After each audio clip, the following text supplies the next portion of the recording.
Now, welcome to another Let's Talk Some Star Wars, where this time we'll be taking a look at and discussing the results of the poll that asked you what you thought of Andor Season 1. I'll also then be reading and responding to some of the comments left on the poll. And so let's get right to it, where we'll see that 73% of people said it is some of the best Star Wars ever. 19% said that Andor was good, but nothing truly special. 5% then said it was okay or an average show. And then there was a final 3% who said Andor was not very good at all. And I'm kind of surprised and not surprised by these results. And first, I do have to give my usual disclaimer that, of course, these results may be somewhat biased because I am a huge fan of Andor. I love the show. I have done nothing but praise it for the last several years now. And thus, it stands to reason that a lot of people who watch my videos and who would get this poll in their feed also like Andor, and so a part of me is not too surprised to see just how well it did, and yet at the same time, this is still 73% of voters. This is still 3 out of 4 people who would consider Andor among the greatest Star Wars ever, and that is a pretty high bar. Maybe not so much here in the Disney era, but overall, that is a high bar. That is really saying something if you consider it to be some of the best Star Wars ever. We're talking things like Empire Strikes Back, Revenge of the Sith, and well, whatever else you want to put up there among the best Star Wars ever. Certainly the original Star Wars movie, A New Hope, is up there as well. But anyway, to consider it this good is impressive, and so let's get to some of the comments and figure out why people rated it quite so high. But not before, once again, I just gotta say thank you to everybody who does take the time to vote and comment or watch my videos. It is all very much appreciated. Also a huge thank you to those who support my channels over on Patreon. Thank you so much for that.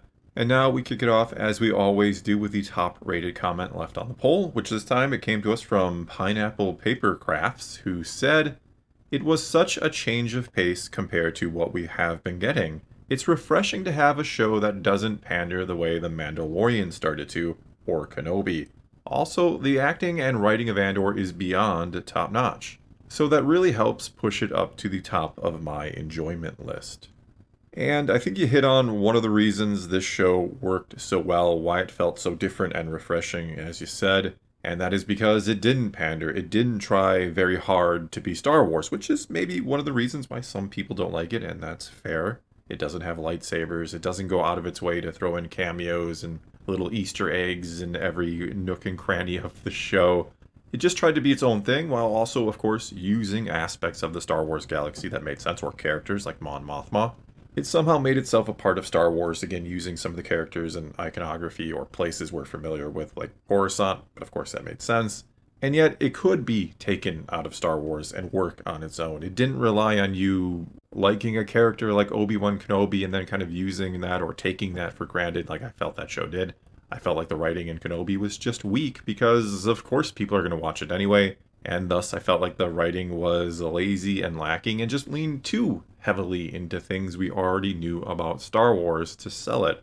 You even had, as I've pointed out many times before, you had Kathleen Kennedy when the show was announced talking about the rematch of the century between Kenobi and Vader, and though we can argue about how much it does or doesn't make sense that those two would fight again, but I can't help but feel like that's what they think of Star Wars fans all too often, that we just want to see cool characters that we already know, and it doesn't care about the story, or we don't care about the story we're actually going to get. We just want to see lightsabers and flashy things and explosions, and we want all these Easter eggs and cameos and references back and nostalgia and all that.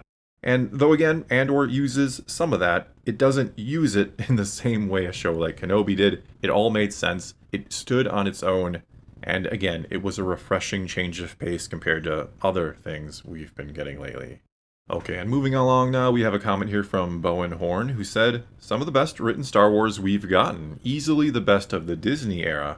When they announced this show, I was extremely skeptical. Like, did we really need this? Don't think I've ever been so happy to be so wrong." And yeah, I think that was the response of a lot of people when they heard the announcement, when they heard they were making an Andor series. I'm sure a lot of fans were like, who exactly is Andor? Oh yeah, that guy from Rogue One who gets blown up at the end? Do we really need his backstory? But the thing is, Andor really isn't meant to be Cassian Andor's backstory per se. Sure, it covers that, don't get me wrong. But it is so much more than that. In fact, I do think maybe calling it Andor was a mistake, that it doesn't exactly convey what it's about, for one, entirely. Again, yes, there is Andor backstory in there, but that it is so much more that it should have been called something a little more, I don't know, Star Wars like, you could say, the Dark Times or Reign of the Empire, something like that. Something that helps people understand it's just not going to be focused on this one character, it is going to be focused on so many other things, and that it is a much broader story. Not to mention, like I was saying, Andor himself is not the most well-known character in the history of Star Wars. He might be after this, but he wasn't going into it, and so I really think naming was an issue here. And coupled with that skepticism of an Andor backstory, I think it hurt Season 1. I think Season 2 is going to do much, much better. Now, how well it is going to do, that is the big question. But certainly results like this, where so many people seem to enjoy it, or at least the people who voted in this poll, I have high, high hopes for just how well Season 2 can do.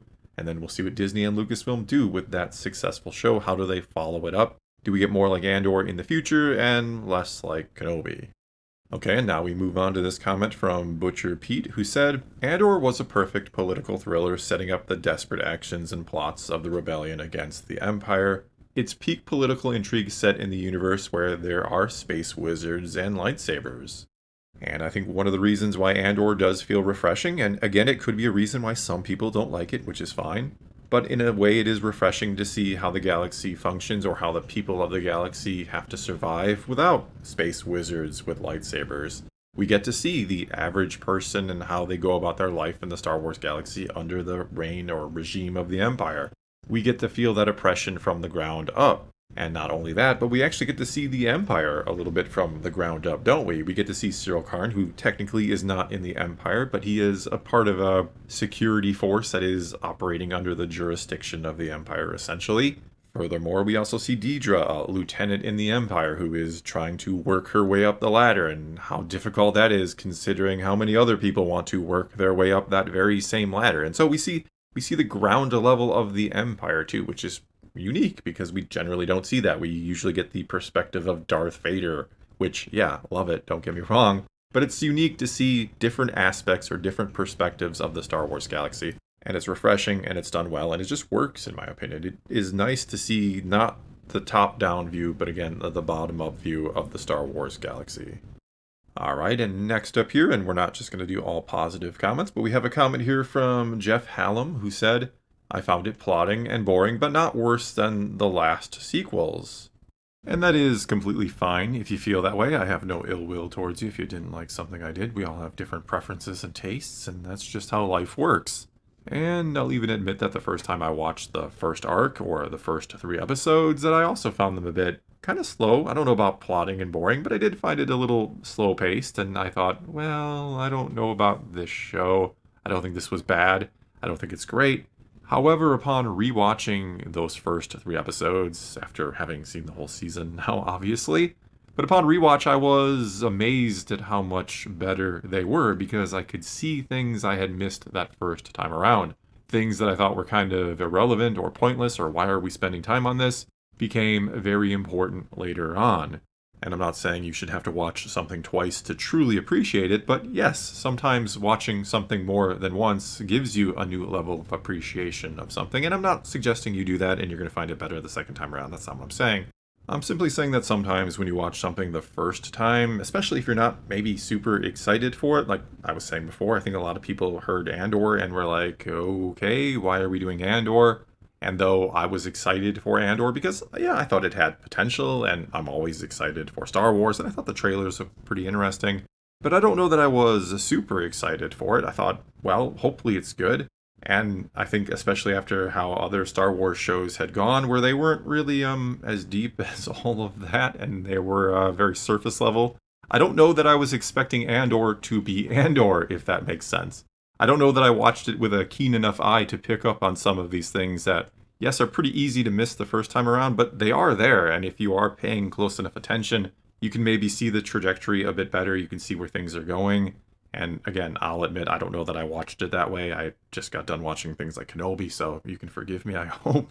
But anyway, not to keep ripping on Kenobi, My point is simply that I think Andor is something you really need to pay close attention to get the fullest out of it. And I'm not saying that you're incapable or that people who didn't like it were incapable or they can't comprehend it. That is not what I'm saying at all.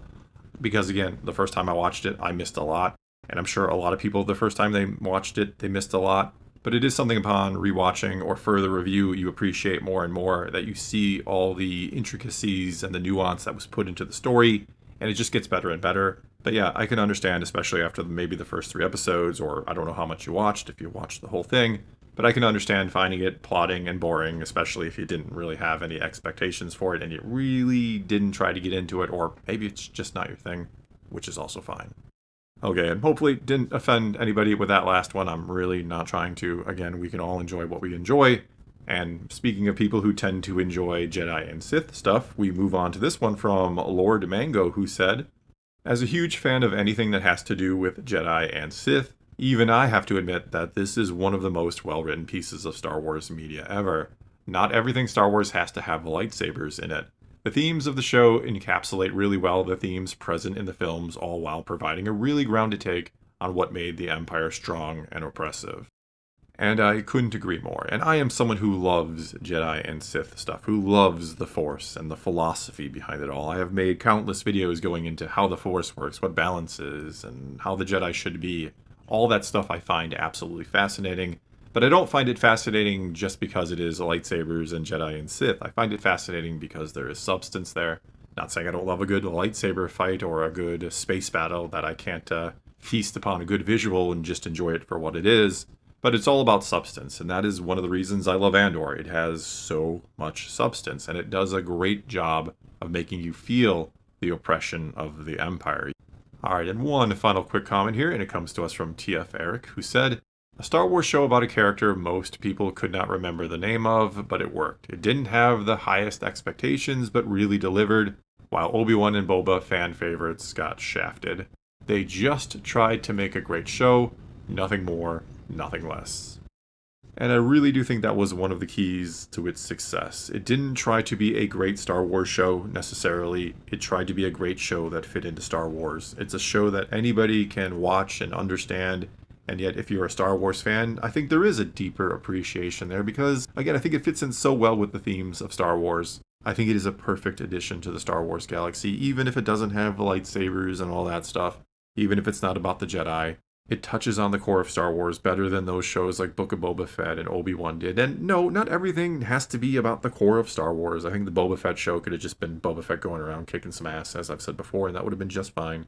There is certainly room for other things, but if you're going to do this, if you're going to do Empire versus Rebellion, you're going to have to go and touch on some of those themes of selflessness versus selfishness, about freedom versus control, and again, Andor does it all very, very well.